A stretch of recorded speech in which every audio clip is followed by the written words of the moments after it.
Welcome back to XFO Intelligence Podcast.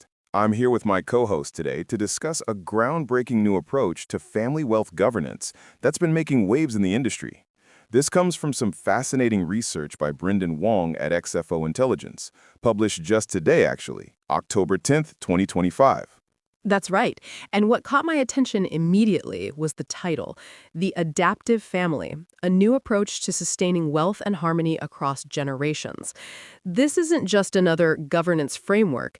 It's a complete reimagining of how families should think about preserving wealth across generations.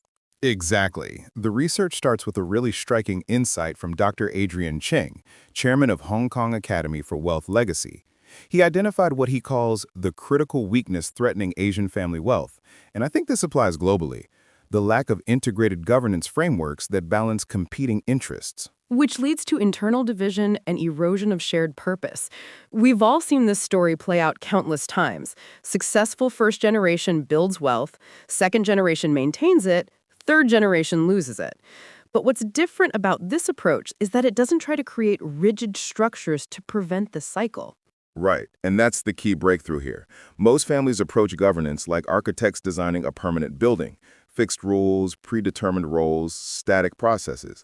But as the research points out, families aren't buildings, they're ecosystems that grow and evolve.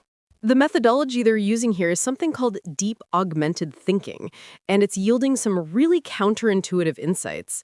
Let me walk through the 3 breakthrough insights they've identified. The first one really challenged my assumptions. Multipath exploration beats single solutions.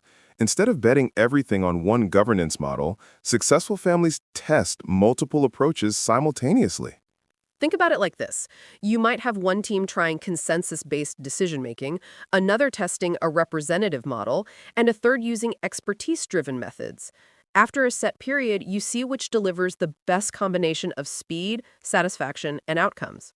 It's like A/B testing, but for family governance. You're not committing to one path until you see what actually works for your specific family ecosystem.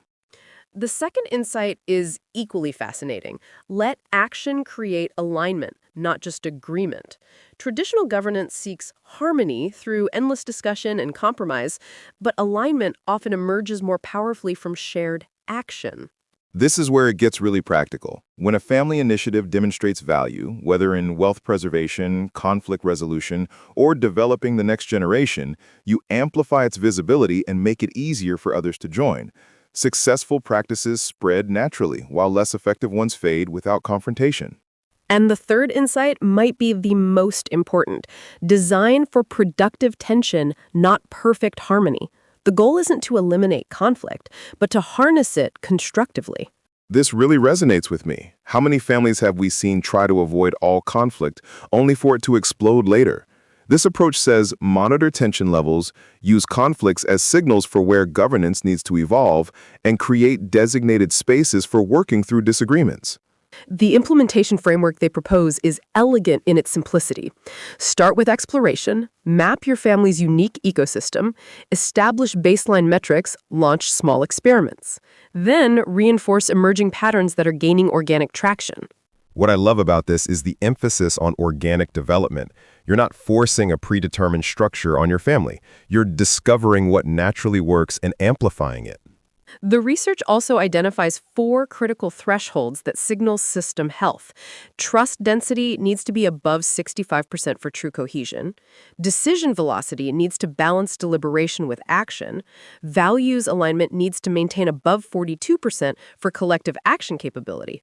And constructive tension, this is counterintuitive, should be between 60 and 70%.